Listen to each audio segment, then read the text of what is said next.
Welcome back mga kabayan! Nagbabalik po muli ang inyong lingkod upang magbigay sa inyo ng mga bago at nagbabagang mga balita.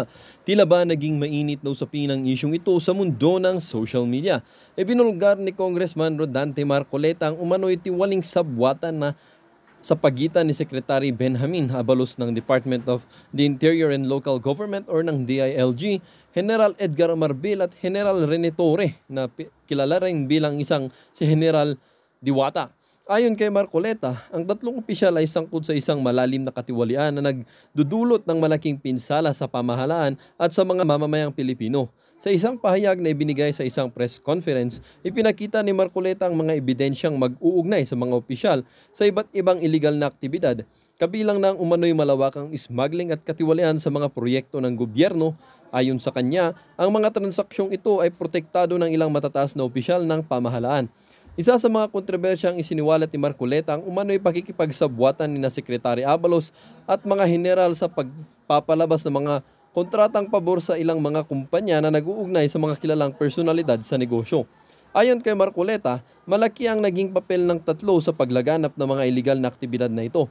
Dagdag pa rito, booking na rin umano ang papel nila unang ginang na si Smugs at ng Pangulong Kuting sa mga naturang katiwalian.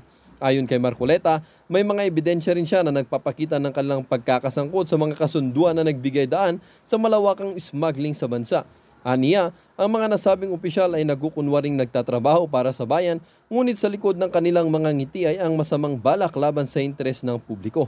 Nanawagan si Marcoleta na magsagawa ng masusing investigasyon ang Kongreso at mga kaukulang ahensya upang panagot or papanagutin ang mga nasasangkot sa mga kasukulam-sukulam na sabwatan.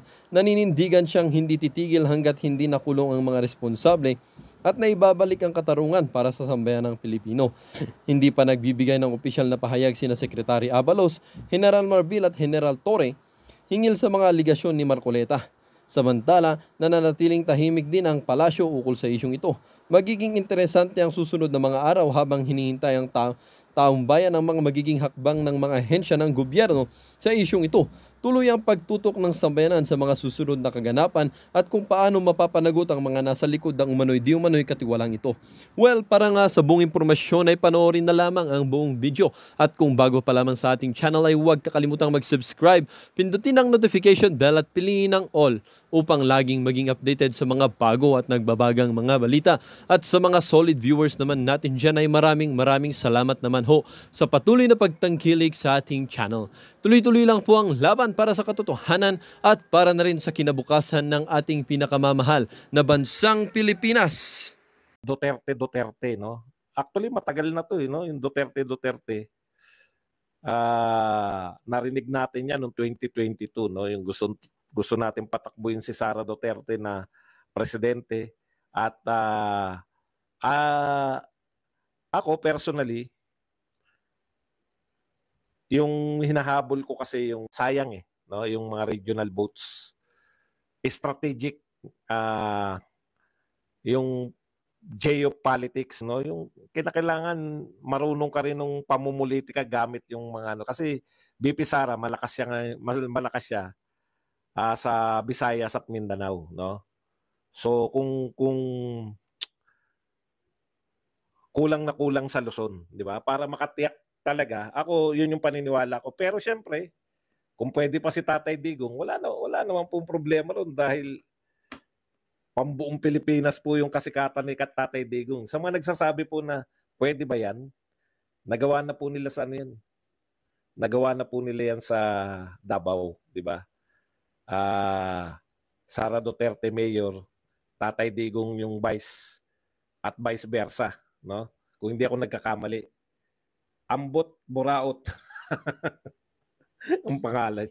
Thank you very much, 279. Uy, sino yun? Bakit? Hindi, nakalive ako. Baka napindot ko lang. Sensya na. Pinising mo. Hindi, napindot ko lang, man. Nakalive ako eh. Baka sa likod lang ng kamay ko. Likod mo. Okay. Napindot. Natawagan ko si Mrs. nang hindi sinasadya. Okay, yan po mga pag-usapan natin. unahin na natin tong Duterte. Ito po ay pinahayag nito ni Attorney Panelo na in-advise niya, no, Mr. President, ang advice ko sa iyo, tumakbo ka munang mayor, kailangan mo ang Davao, ipakita mo na you're leading that. And then sa 2028 tumakbo kang vice president ng anak mo. Pag Duterte tandem, lahat ng kaalyado mong bumaliktad, babalik sa iyo kasi sigurado kayong panalo. Iyan yung magandang payo, no. Dito, ako wala talagang tatalo. Wala talagang tatalo doon sa tandem na 'yon, no. Ako personally, sabi ko nga, geopolitics, gusto ko taga Luzon, no. Yung makatandem ni BP Sara. Pero kung available naman si Tatay Digong at gusto niya maging vice president at pumayag naman si Inday Sara na maging vice president niya si Tatay Digong, wala namang maganda. Maganda tong ginagawa ni Panelo kasi nagbibigay po siya ng mga option para pag-isipan. ang battle kasi ngayon, no? Threat talaga si BP Sara, no? Lahat na nangyayari na yan sa Kongreso, sa mga tayong mga Duterte supporters, alam po natin yung nangyari, no? Masaya tayo sa ginawa ni BP Sara. Hindi po nakakahiya yung ginawa ni BP Sara. In fact, tuwan-tuwa po ako kasi hindi siya nagpatrap, no? Alam niyo naman, may script, meron po silang plano. Sabi nga, nadudulas nga si Kimbo, stick to the plan, no? Mag-stick sila sa plano. Ang problema, na unahan sila lahat ni BP Sara, no? Hindi nila po pwede na maganda yung sinasabi ni BP Sara, yung shiminit na pinalalaganap nila. Actually, ang ganda po nun, no? Yung shiminit na yun. Kasi ang ibig sabihin ni BP Sara, she may not like, di ba? Hindi lang tayo rito yung, hindi lang uso sa atin yung discrimination, racial discrimination. Kasi pare-pareho lang tayong Pilipino, yun lang natin. Pero kung sa US po yan, grabe na po, no? Magsalita ka lang ng salitang negro doon, yari ka na, no? Talagang yung racist. Dito kasi hindi matatawag na racist, pero yung superiority, no? Superiority ng Imperial Manila. Yan diyan nagmula yung siminit na yan, 'di ba? Yung kung ganun ang dating, kasi ang kinakantsawan doon yung pagsasalita ni BP Sara ng Shiminat, 'di ba? Shiminet. Siguro Bisayan anthem, Bisayan anthem. Bisayan yung diction, 'di ba? Yung Imperial Manila na mas angat kami dahil kami mga taga Manila, no?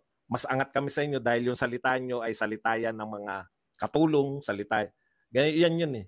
Hindi lang natin inaangguluhan sa ganun, no? Hindi kasi tayo sanay sa ganun eh. Hindi pa uso sa Pilipinas na at saka hindi mahilig ang mga Duterte at mga Duterte. Palaban tayo eh. Palaban yung mga Duterte. Pati yung mga supporters. Hindi tayong paawa effect.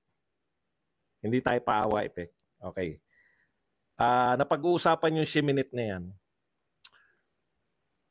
Thank you nga tayo kasi pati po sa kagustuhan ng lahat ng mga kalaban natin na sirain yung mga Duterte. Pinatulan yan pati ng mga media eh. Kalat po ngayon sa social media, hindi lang po social media. Hindi lang po yung mga followers, hindi lang po nag-a-appear yung shiminit sa mga social media, sa Twitter, Facebook at saka sa YouTube. Pati po yung mga traditional na mainstream media, lalo na yung mga dyaryo, hindi ko alam yung mga TV station, no? Shiminit pinopromote nila. In fact, natutuwa tayo kasi hindi po kinakailangan ni BP Sara na mag-hire ng mga PR. Hindi niya kinakailangan mag-hire o magbayad ng mga tauhan para lagi siyang nasa news. Kusa, alam niyo yun, kusa siyang nasa news. O ngayon, badong, nasa news nga pero sinisiraan naman siya. Immaterial na yun eh. Basta, yun nga sabi, no, negative or positive is still publicity. Pero hindi yan yung point eh. Ang point diyan, lagi siyang pinag-uusapan, di ba? Yung mga Duterte, hindi lang po si BP Sara. Yung mga Duterte laging laman ng balita. Hindi po sila ini-snub. Ang hirap po kasi nung ang dami mong ginagawa pero halos walang mag-cover sa'yo. Yan yung problema ng mga, halimbawa, ng mga aktibidad ng mga KOJC, yung mga rally-rally, yung mga maisog rally. Hindi po kino-cover yan ng mainstream media. Ito po si BP Sara, kino-cover ng mainstream media, pati ng mga vlogger. Kaya doble-doble. Inggit lang po, no? Nainggit lang po. Alam po yan ng mga PR practitioner. Alam din po yan ng mga kalaban ni BP Sara sa politika. Pero tinitignan lang nila, nasisiraan naman, nagiging negative. Ito po kasi yung puhunan ng mga Duterte. Okay, talagang sa totoo lang, pwede naman po eh. Nangyari na po yan kay Vice President Jejo Marbinay. Yung binomba siya ng nakakatawa. Si Ray. Yun lang. Yun lang panira mo sa akin. Dinagdagan mo pa nga, 2.5 lang nga ako. Okay. Balik tayo. Balik tayo balik tayo rito kay BP Sara. Nangyari na po yan eh, di ba? May history na po na number 1, Vice President, number 1 sa mga rating, tapos na unti-unti nasiraan hanggang bumagsak ng bumagsak. Bakit hindi po nangyayari yan kay BP Sara? Okay, kaya po hindi nangyayari kay BP Sara kasi yung pinuhunan po ng mga Duterte, yung puhunan ng tatay niya, di ba? May proyekto talaga eh. Kitang-kita po yung proyekto ni Tatay Digong. No? Hindi na po yan kahit na anong paninira ninyo. Pwede naman sanang mabura na yung mga, kasi sobra, kakampi nyo na lahat eh. Kakampi nyo yung oligarko, kakampi nyo yung mainstream media, ang dami nyo pang bayarang vlogger. Okay. Lahat pumapabor na sa inyo. Yung buong kongreso sa inyo, halos lahat ng politiko, lokal sa inyo lahat. Pero bakit hindi pa rin nyo mapaniwala yung mamamayan? Ang problema ninyo, kakaiba yung tatay. Si Tatay Digong. Grabe talaga. Di ba sabi niya nga, hindi niya kinakailangan ipagmalaki yung nagawa niya. You just look around. Di ba? You just look around. May masasabi, ito kay Tatay Digong to, kay Tatay Digong. You just look around, alam mo yung may proyekto. Hindi kinakailangan, ito po, tong gobyerno na to, sa followers mismo, sige nga, ano na nagawa ni Marcos? Mag-iisip pa ng mga, yung huhukayin pa nila kung saan, no? Isa lang naman po talaga yung nagawa ni Pangulong Marcos. Nabawasan niya yung kahirapan. No? Tama naman yun kasi 21 pesos, hindi na mahirap eh. Anyways, balik tayo rito. Kahit na anong gawin yung paninira kay BP Sara, hanggat walang proyekto si BBM, wala pa rin yan. Di ba? Okay. Sinisilip nyo, confidential fund ni BP Sara. Pero hindi nyo sinisilip yung confidential fund ng iba. Sinalang nyo ba yung Office of the President, yung confidential fund? Hindi. May confidential fund ba ngayon yung Office of the President? Meron. May confidential fund ba lahat ng mga opisina ng gobyerno? Meron. Pero bakit si BP Sara lang yung pinatigil nyo yung confidential fund? Di ba? Doon makikita na hindi talaga yung ginagawa nyo, hindi naman talaga yan para kay sa bayan. Para lang siraan talaga si BP Sara. Thank you very much muna kay Cathy Flores na nagbigay sa atin ng 699. Walang issue sa akin ang diction ni BPSD. Mas gusto ko na pati yung work ethics niya than BBM na uutal pag ambush interview tapos wala namang nagawa. Tsaka hindi naman po siminat. Sa akin nga tama yun eh. Siminat. Ang ganda nga ng indayog ng boss ni. Kasi sila, anyways, yun eh, no? Balik tayo rito sa Duterte. Bakit nagiging katanggap-tanggap na sa akin kalaunan yung Duterte, no? Una, alam po ninyo, hindi sapat ngayon na manalo si BP Sara. Grabe tong kalaban, nakita nyo na, no? Nung panahon ni Duterte, parang ang feeling natin na nakuha niya na lahat eh. Yung mga dating kalaban, nakuha niya, yung pala pansamantala lang dahil takot lang sila sa power ni Duterte. Nung nawala kagad si Duterte sa power, kahit nariyan pa yung anak, kahit vice president pa yung anak, hindi nila iniinda. No? Talagang totally. Hindi na nila kinikilala yung power ni Tatay Digong. Ang point ko, kinakailangan din talaga na matatag yung vice president ni Sara Duterte sa 2020. Kasi, alimbawa, na-realize nung mga kalaban ni Sara Duterte, yung pinoproject nila na yung may ambisyon na maging prime minister or president, na-realize niya na kahit na anong gawin ko, hindi ko tatalunin to si Sara Duterte bilang presidente. Mag-change tactics sila. Gawin nila ang paraan para maging vice president. Di ba? Kung ang lineup ni BP Sara, president yung malakas, tapos yung vice president niya kahit sino na lang. Kaya may sense eh. Naisip ko rin habang, nga no, may sense. Ako naisip ko ngayon, maganda rin yung Duterte kasi mawawalan sila ng threat na patalsikin si Sara Duterte. Parang ganito kasi. Kung tataktikahan nila si Sara Duterte na hindi tayo mananalo, hindi ibigay na natin yung ulo kay Sara Duterte, kunin na lang natin yung vice president, tapos the rest, isolid natin yung mga senator. Kasi ang malakas lang naman si BP Sara eh.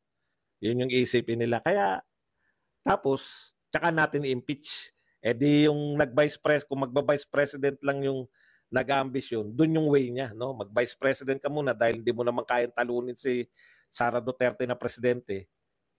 Impeach nyo na lang. Impeach nyo na lang.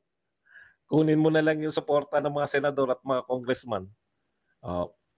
Pwedeng ano. Kaya, bagamat long shot yun, pero given ng paraan ng pamumuno ng mga Duterte na hindi naman nila tinatanggalan ng kapangyarihan yung vice president. Di ba si Tatay Digong wala naman siyang pakialam kay Leni Robredo. Para sa hindi po nakakaalam ha. May disallowance din po yung Office of the Vice President ni Leni Robredo. Pero bakit hindi naging issue? Kasi hindi naman threat si Leni Robredo. Bakit issue lahat ng gawin ni BP Sara? Kasi threat siya. Yun lang po yun. Okay. Kung Duterte yan, wala silang magagawa. Mananalo dalawang Duterte. Kahit impeach nila si Sara, si Tatay Digong pa rin ang presidente. Di ba? Wala silang ano. Argo, napupuna na kita nang gugulo ka lang. You know? Bakit si Poa ang magiging vice mo? No? Nakikigulo ka lang ba talaga? Kagabi ka pa eh. Titignan ko yung mga post mo. hindi ka naman nanloloko, di ba? Hindi ka naman nagpapatawa lang. Kahapon pa kita napupuna eh, no? Sara Poa ba? Kung ano man yung gusto mong palabasin, mag-isip-isip ka. Pasalamat ka, kulay blue ka kasi okay. At least sinasabi ko sa iyo yung napupuna ko. Ano tayo eh? Ano tayo, no? Baka iniisip mo na pipitsugin tayo sa mga ganyan, no? Alam natin yung gusto mong gawin, di ba? So, yun lang. Nagsasabi lang ako sa iyo. Mat ka lang kasi kulay blue ka kahit papano. Siyempre, kinikilala natin yung mga ginawa natin blue, di ba? Pero, wag mo, ako ang taong hindi mo kayang paglaruan, no? baka nag-iisip ka na pipitsugin lang to si Badong. Kayang-kaya mong paglaruan. Mag-isip-isip ka rin. Yun lang. Okay, punta na po tayo rito, no? So, sa akin, nagkakaroon ng sense yung Duterte, lalo na kung titiyakin naman natin yung si Sara Duterte na, kasi sa totoo lang, nakatikim po ngayon marami pong nakatikim ngayon ng ginhawa. Magaling gumamit ng pera tong kasalukuyan eh, no? Ang dami nilang bala pagdating dito, no? Kaya nga yung dating kalaban ng media biglang kakampi na ng media ngayon. Imposibleng hindi mo paghinalaan yung media, no?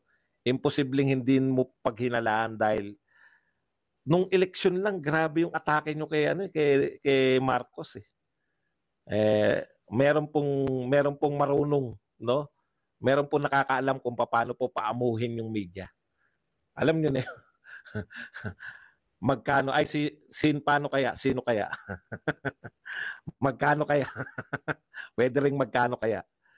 Di ba? Kaya meron din po na tinatanim sila ngayon na pinaparanas nila ng ginhawa, ng suporta, na mawala man sila sa pwesto, nakatanim na yan mga yan, no? Kasi kay Tatay Digong, parehas eh.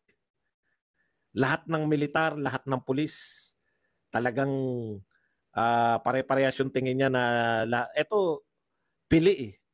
Pili yung mga malalapit sa kanila na talagang magiging solid. Kita nyo kahit na anong iutos. Tignan nyo na lang sa KOJC. Nakita nyo no, kung paano kumilos yung mga pulis at militar dyan. Grabing walang question sa isip nila. No? Walang ka-question sa kanilang pag-iisip kung paano sila sumunod. Kaya posibleng maiiwan yan. Kahit manalo si BP Sara sa 2028, kung hindi kanya yung Vice President. Kaya ako, iniisip ko ngayon, kung Duterte yan, walang kawala. Pucha, talagang back to the drawing board sila. Hindi nila po pwedeng matibag na yun. Winning yun, panalong-panalo sa tao yun. Konting sundot pa. Hindi naman po tinutulan ni Tatay Digong, sabi ni Panelo. Kaya lang, hindi natin alam talaga yung mga Duterte. Yun yung diskarte ng Duterte. Yung lagi silang merong bara sa kanila lang, sila lang nakakalam. Anyways, abangan po natin yan, kasabik-sabik. Ako, okay na yan. Basta manalo lang si BP Sara na presidente. Manalo lang si BP Sara, solve na ako eh. Di lalo na kung vice president pa si Tatay Digong, di ba? Lalong wala tayong kaproblema. Bantay sarado talaga si BP Sara niyan. Yung mga magtatangka, mahihirapan. Okay. Ito po, basa tayo ng mga ilang pan-tweets dahil ngayon ay linggo. Magbabasa tayo. Ito po ang tweet nitong yung presidente po ng babae, si Rafaela David, Akbayan Party List President. Congratulations, BP Sara, for finally and fully exposing yourself to the Filipino people as the inept official that you are, full of fury and noise but devoid of substance.